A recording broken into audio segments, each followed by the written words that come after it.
อันเจ้ามีผัวนี่คือผัวสิหักสิแพงเด้เจ้าเป็นคนขยันซักเสื้อผ้าได้ผัวเจ้าก็ซักอยู่บ่เสื้อผ้าผัวนะซักอยู่เนาะ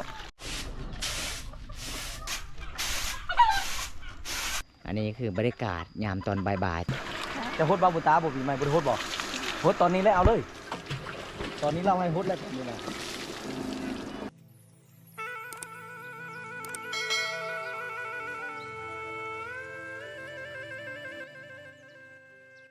สวัสดีสาวแรดคุณงามข้าวยังนี่ข้าวไหมบ่ข้าวให้โอ้เจ้าตำข้าวอีกมื้อนี่นะโอ้ตำผู้เดียวในนั้นบ่เขาตำข้าวบ่คือเจ้าซิกไปทางนี้นะ มื้อนี้นี่พ่อน้องสาวเพื่อนทุกคนสาวกกไปใส่สาวกกนะโอ้ซักเสื้อผ้าทางพุ่นโอ้อยู่พุ่นคือน้องสาวกกกำลังซักเสื้อผ้าด้วยทุกคนตอนนี้น้องสาวแรดเพื่อนกะตำข้าวปกติบอมตาไม่ยามกับบ่เคยเห็นน้องตำข้าวเด้เพื่อนน้องมีหงซีข้าวเจ้าตำอ่องอันนี้ซื้อบ่หลังจากซีเนาะอันนั้นเนาะเขาแซกยำทันนี่มาบ่น้องโอ้เอาอันนี้มันสาวแรดวิถีชีวิตของสาวแรดคนงามเลยทุกคนเลยสาวสวยบ้านป่าในหมู่บ้านฟูนมักมีมาหอบนี่บอมตากัดสังเกตลองเบิงจะมีเฮือนอีกทุกคนเขาเจ้ากาสิมาตั้งชุดนี้เลยปกติก็คือบริเวณเฮือนเลยเฮือนเจ้าบ่โอ้อายเจ้าเอาเมียแล้วก็ลงเฮ็ดเฮือนทางห้างฮะได้ลูกเฮือนเฮือนอยู่ไสบ่แม่นเฮือนไฟเจ้าแท้ๆโอ้เราไปไม่ห้างบ่แม่นเอ้าผัวลาวได้อยู่ไสฮะผัวลาวมาสู้อยู่นี่บ่แม่นอยู่บ้านได้เจ้านี่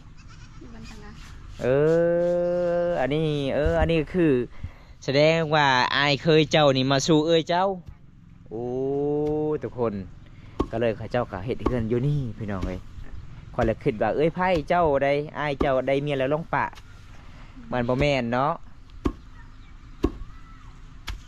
ข่อยเบิ่งชาวแรดนี่น่าสิบ่เป็นตำข้าวแล้วยังแบบนี้ เจ็บมือบ่น้อง โดนเลยเนาะบ่ได้ตำเพราะว่าเฮือนน้องมีหงซีก็เก่าแล้วทุกคนเลยเอาตอนนี้ให้น้องตำข้าวก่อนน้องก็สิผัดข้าวเด้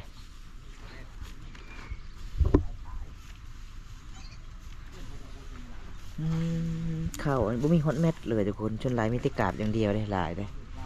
ข้าวนาข้าวไห่ทุกคนเลย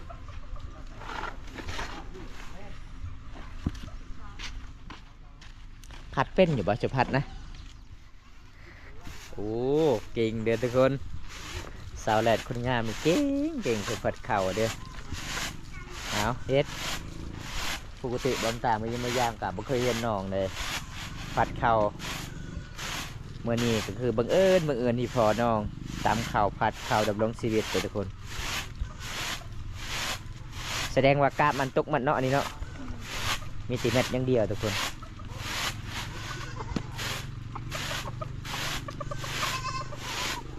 เจ้ามี2 คนบ่สาวแซกผู้นี้ดิชื่อว่าจังได๋ผู้นี้นะอับแรดโอ้อับแรดคือเลข8เด้อทุกคน มี2 คนคนหนึ่งเอาผัวแล้วก็เลยเขาเจ้ากะอายเคยของสาวแรกกลับมาสู่เพิ่นก็เลยเฮ็ดเฮือนต่างหากทุกคนบ่มีตู้อันนี้เครื่องซักผ้ามือถือเนาะซักให้อายได้บ่ได้ภาพแล้วเป็นอะไร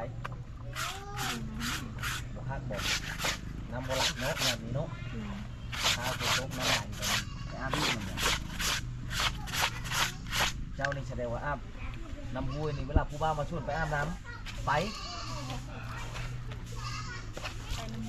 น้ำห้วยจะได้ชื่อคู่หรอวะให้แม่ปลาเหลืออะไรตลอดเลยเนาะเหลือเล่นหนาเล่นตาปลาไหวขนาดน่าจะ4เนาะแสดงว่าจักเจ้าคงแท้เลยยังไม่ได้ชีพอ่ะอันนี้ข้าวไผ่จะผัดนี่นะ เขาเอื้อยเขาเลยคิดว่าเจ้าชิตอบว่าพัดเอื้อย เอาทุกคนได้พ่อน้องมื้อนี้2คนคือเก่าเด้สาวกกกับสาวแหลดเป็นสาวสวยในหมู่บ้านเด้ทุกคนเป็นสาวสวยหน้าใหม่อายุ16 ปีดำรงชีวิตกับขยันแบบนี้เป็นเนาะจะผัดเข่าเนาะบ่มีฮอดกาบบ่มีฮอดเปลือกเข่าเลยมีแต่เม็ดอย่างเดียวเลยโอ้อันนี้เป็นเข่าไห้เด้ทุกคนเป็นเม็ดดำๆเลยพี่น้องสาวแซกกับบ่ได้กลับบ้านแล้วเนาะสาวแซกเนาะโอ้น้องสาวเพิ่นกระดุนแล้วทุกคนไปเฮ็ดงานนี่ให้แม่เฒ่าเพิ่นนี่มันมีไอ้แม่เฒ่าเพิ่นก็ยังมีลูกสาวล่านี่บ่เมื่อยถ้าลูกสาวล่าเอาพัวนี่แล้วเลยแม่เฒ่านี่มีไฟแล้วใส่เวียกใส่งานลูกสาวล่าแพงบ่แม่เฒ่าลูกสาวล่านะโอ้เท่าไหร่เนาะ50 ล้านบ่โอ้50 ล้านเลยทุกคนเอา50 ล้านเงินลูกที่ลูกหลานอ่ะโอ้ลูกหลานต้อง50 ล้านเนาะคันลูกสาวกกเด้คือสาวเซ็กเด้จากล้าน30บ่นั่นบ่40เอื้อย40ได้บัดผู้เอื้อยก็คือเฮ็ดเวียกหนักก็คือ40 ล้าน ลูกสาวล่าก็50 ล้านได้ไอ้แม่เพิ่นกำลังตำชินต่างพูนทุกคนสิเกี่ยมเพื่อลูกสาวเพิ่นได้ผัวก็สิชมมาลูกเคยทุกคนเลยให้ขะดอง50 ล้านสิ้นต้อง50 พื้นแล้วให้เขาเจ้า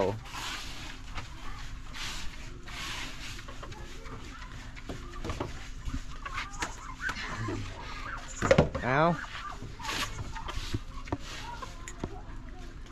วันนี้อากาศหนาวเด้สลัดบ้านเจ้าเด้เย็นสบายเลย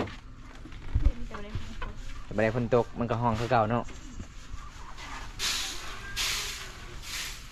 เอ้ยเจ้าผัดข้าวบ่เป็นบ่คือให้เจ้าผัดให้นะเจ็บแอว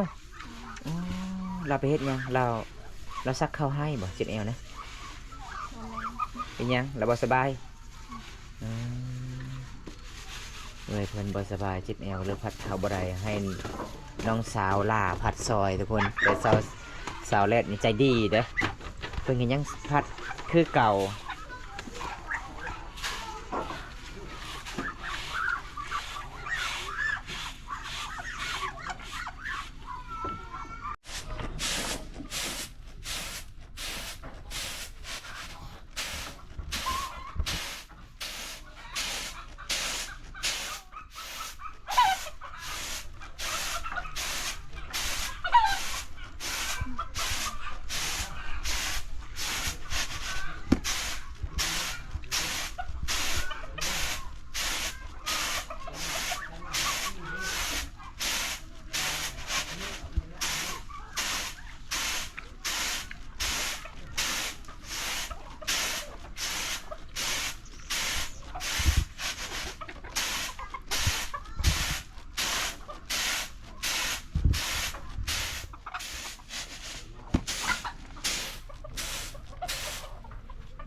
เป็นจะได้มดเลยบ่ยังต้องหาอีกเนาะถ้าแม่ตัวได้มันกะบ่แรกเปลือกก็คือน้องกะสิเจ็บแล้วกะสิแกะอีกทุกคนอย่างเทื่อนึงผัดกะสิได้มาเข้าเลยสิได้กินข้าวแรงเลยทุกคนเลย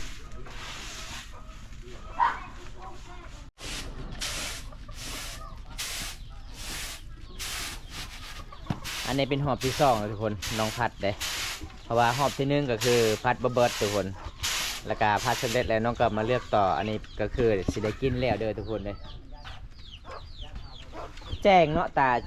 เจ้าเนาะสายตาเจ้าเป็นธรรมดาเด้เจ้ากินยังหมาสลัดคือแจ้งแท้ขนาดไม่เขาหลายๆเจ้าก็ยังเห็นตัวใดแตกตัวใดบ่แตกตัวใดบ่แหลกเปลือกมันบ่มตาจนแนมบ่เห็นมันคือกันมันเป็นสีดำๆเหลืองๆเขามันจนลืมเลย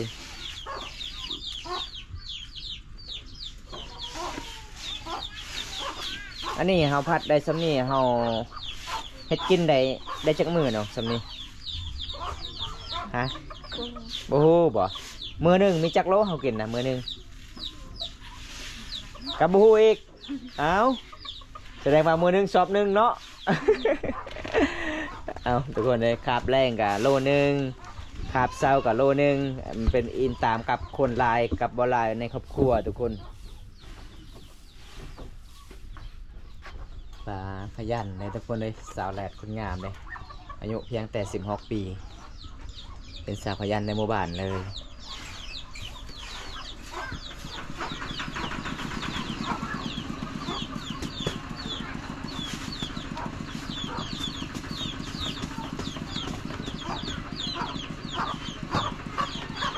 เอาพัดต่อบัดนี้พี่น้องเลยเมื่อยหลายผู้ชายก็เคยมีแบบเขาเจ้าผัดเขาเจ้าเป็นคือกันบอกผู้ชายบ่เป็นผู้ชายเนาะผู้ชายมีแต่รอถ่ายอยากกินอย่างเดียวเด้ มีแต่จกกินในติ๊บเขาเอาน้องสาวเพิ่นกะมาพัดต่อเด้อพี่น้อง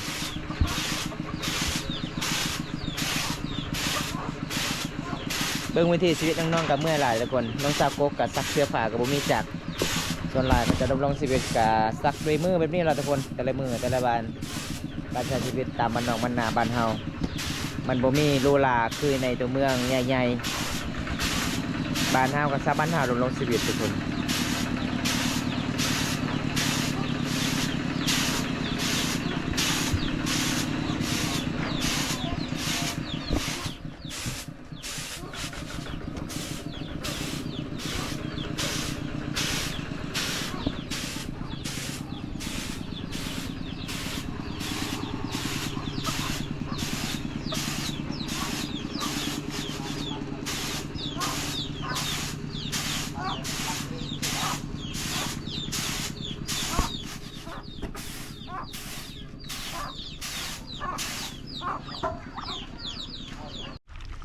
เป็นจังได๋สาวกกสิแล้วล่ะบ่โอ้ส่วนสาวแลพัดเขากับสิแล้วคือกันเด้เบิ่งวิถีชีวิตน้องๆเมื่อยหลายเลยตอนนั้นก็คือมีน้ำห้วยสปริงน้องกับต้องไปซักอยู่พุ่นเนาะให้ซักไปอาบเลยทุกคนคันมีรถก็ขี่รถคันบ่มีรถก็ต้องย่างเด้มันไกลเติบแต่นี่หาน้ำห้วยสปริงที่น้องก็เคยดำรงชีวิตกับประมาณ600-700 เมตรทุกคนแต่ช่วงนี้ก็แห้งแล้งหลายในบ้านเฮาบ่มีน้ำอันนี้เป็นน้ำเขาเจ้าใส่เขาเจ้าเจาะมาที่พุ่นทุกคนขันเจ้ามีพัวนี่คือพัวสิหักสิแพงเด้เจ้าเป็นคนขยันซักเสื้อผ้าขันได้พัวเจ้าก็ซักอยู่บ่เสื้อผ้าพัวนะซักอยู่เนาะเพราะว่าคำบ่ได้ซักก็ยันพัวบ่หักบ่แพงเด้ โอ้บ่ได้เอาโซกกนี่เพิ่นซักเสื้อผ้าตลอดเลยทุกคนเพราะว่าพวกหาเงินหาคำเด้เมียอยู่เฮือนอยู่ศาลก็ต้องซักส่วนลายนี่คนลาวนี่มีแต่ผัวได้ซักเสื้อผ้าเมียเด้อันนี้บ้านเฮาเมียเนาะบ้านเฮาเมียซักให้ผัวทุกคนเลยนี่ยังก็คือหน้าที่เมียนี่เฮ็ดลายเลยทุกคนเลยอันหน้าที่ผู้ชายนี่ก็ส่วนลายก็มีแต่ใส่มองหาปลาผู้หญิงนี่เวียกหนักเลยตักน้ำนึ่งข้าวเป่าไฟตามข้าวโอ้ยพี่น้องมันเป็นหน้าที่ของผู้หญิงบ้านเฮาของชนบทลาวทุกคนคันเมียบ่ได้ซักเสื้อผ้าเพื่อว่าเมียบ่ได้ฮักบ่ได้แพง บางคนก็เอา1 วันก็กลายเป็นสาวมีห้างก็มีเอ้านี่ล่ะสาเหตุทุกคนเลยผู้หญิงที่เวียกหนักเด้พี่น้องบ้านเฮาเอาผัวเอาเมียก็คือเจ้าสู้บ่ได้เนาะผู้หญิงเนาะถ้าเจ้าสู้มันก็ผิดที่บ้านเฮาทุกคนหักแผ่ดูแลให้ตลอดชีวิตเลยผู้หญิงเด้อทุกคนบ่เคยไล่ใจเด้ถ้าไล่ใจมันก็บ่ได้อีกยังเขาเจ้าอยากซื้อเครื่องบ่ไปขายเครื่องให้เขาเจ้าก่อนเพื่อนน้องก็มีอาหารเครื่องเล็กๆทุกคนเขาเจ้ามาขายเด้พี่น้องเพื่อนน้องก็อันนี้แล้วทุกคนเลยเพราะว่าน้องก็เป็นลูกคำพาเป็นเสาหลักของครอบครัวเด้ทุกคนบ่ได้อายผู้บ่าวบ่อาบน้ำอยู่กลางบ้านนะ เคยอาบอยู่นี่เนาะอ๋อยามแรงก็หลายคนบ่ก็จะมาอาบอยู่นี่บ่หลายบ่มีแต่พี่น้องเฮาเองเนาะโอ้ทุกคนเลยอันนี้คือน้องสาวกกดำรงชีวิตบรรยากาศรอบๆในหมู่บ้านน้องอันนี้น้องสาวกกกำลังสิอาบน้ำอยู่กลางหมู่บ้านเลยทุกคนนี่เห็นบ่ทุกคนบรรยากาศหมู่บ้านนี่ทางพุ่นก็จะเป็นฝนตกเลยทุกคนฝนตกเด้เห็นบ่ฝนตกมันสิมืดครึ้มเลยอันนี้เป็นบ้านน้อง เพื่อนน้องทุกคนผู้สาวอยู่ไซเนี่ยสิบูผู้สาวนี่มีที่ซ้ำนี่บ่สกบ แม่น มีที่ก้อนหินลายๆเนาะ ก้อนหินนี่ปะบ่ได้เด้อทุกคนเลยขาดบ่ได้เลยก้อนหินนี่อาบเมื่อใดก็คือต้องเอาก้อนหินมาขัดแขนขาก่อนนะทุกคน เรื่องสบู่อาบกับมันกับมีแต่1 ก้อนมาคันผู้บ่าวมาเลยบ้านอื่นนี่เขาแนบเบิ่งตลอดป้าผู้สาวงามแต่อาบน้ำคันผู้บ่าวเขาอาบก็ให้อาบบ่อาบได้เนาะอันนี้คือบรรยากาศยามตอนบ่ายๆตอนเที่ยงๆทุกคน เบิ่งเพ่ผู้บ่าวจากฟังไทยได้ขนาดสีชมพูช้ำเดี๋ยวเลย โอ้ครับตอนนี้น้องสาวเพิ่นกันสิกลับบ้านแล้วทุกคน วันนี้กลับไปเยี่ยมไปหยาบน้องอยู่เฮือนอยู่ศาลเดฟอน้องบรรยากาศยามประมาณ1 โมงแรงทุกคนอากาศมันร้อนก็เลยน้องก็สิอาบน้ำก่อนเลยปกติก็เจ้าก็ไปอาบน้ำห้วย